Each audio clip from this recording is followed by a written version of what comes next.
Okay, I hit the wrong button, huh? All right. All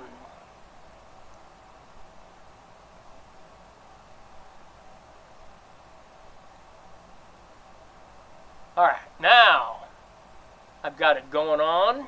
I'm looking beautiful. I know. It's Memorial Day, a day that we should be remembering those who gave their lives for this country. I did my service in the Marine Corps, and I have been close enough and seen enough of what war does, and it's not nice. But there are folks that have been killed in wars, and I think we should respect them and remember what they have done for you and me. They fought and died to keep the freedom in this country.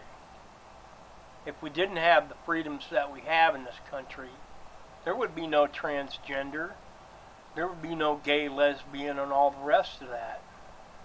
There would be no transgendering. There would be pretty much no freedom. But you live in a country where there is freedom. And with that freedom comes responsibility. If you want to destroy your life, well, go ahead. It's your life. Destroy it. But don't destroy your children's lives. They don't know. They haven't lived long enough. They're not responsible enough to make decisions like that. And besides, when you think about it, if you change a child's body, you don't change their chemical makeup or the way their mind works. And so they could be so confused when they get older. And in that confusion, decide the only way to work with this is to end it. And that's sad. That is really sad. But right now you can see God's hand is moving, because there are countries that are electing conservatives into the positions of leadership.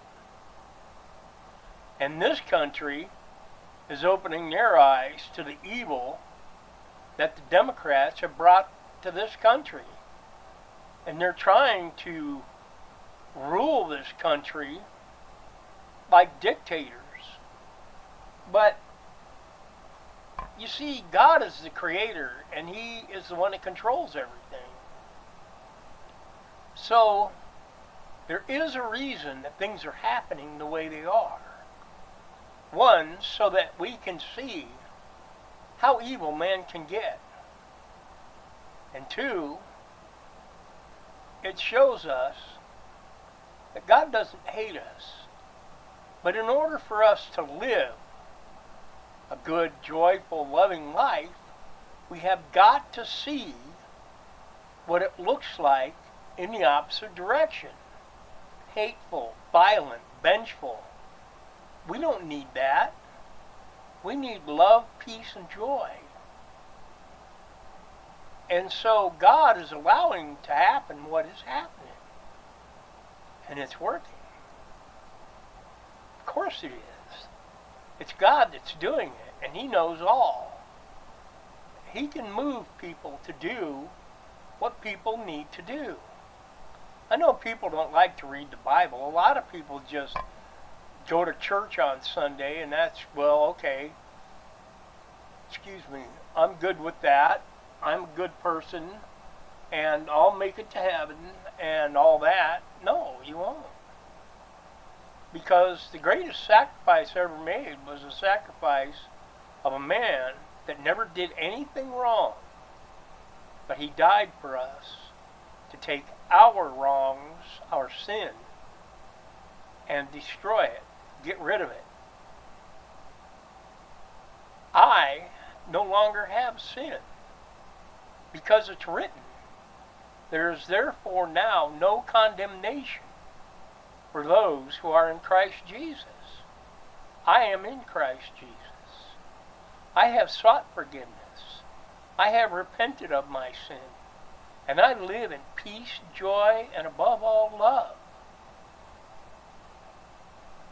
And if this people in this country and other countries would see, hey, he's got this and this. I want that and that. That doesn't mean you go out and steal it or be jealous of it. That means you find out, how did I get this? This peace, love, and joy. It comes from Jesus. He is my peace. He is my joy, and He gives me love so that I can love others. And that's the way it works. God gives us love so that we can love others and Him. We've got to love Him. He made us. And because He made us, He gave us instructions on how to live. And if you live by the instructions, hey, life works. It's like if you're building something and you build it because you think you know how it goes. But then you find out you don't know how it goes. And so what do? Get out the instructions, you put it together according to the instructions, and there, you've got a functioning whatever it is. It's the way it works. Things don't just happen because they happen. God is in control to move the heart of man. And in order to do that, it gets painful sometimes. Ask a Christian, was it painful before you turned to Christ? Yes, it was. In my case, I know it was. So, I tell you this, in order to keep peace, joy, and love in this country, we have got to have a leader that will lead according to peace, joy, and love. A Christian. Alright? So I tell you this, seek Jesus and you will know peace. But we've got to elect President Trump back into the presidency to get this country moving forward in peace, in security, in safety, in everything that God has for us. And this country will prosper.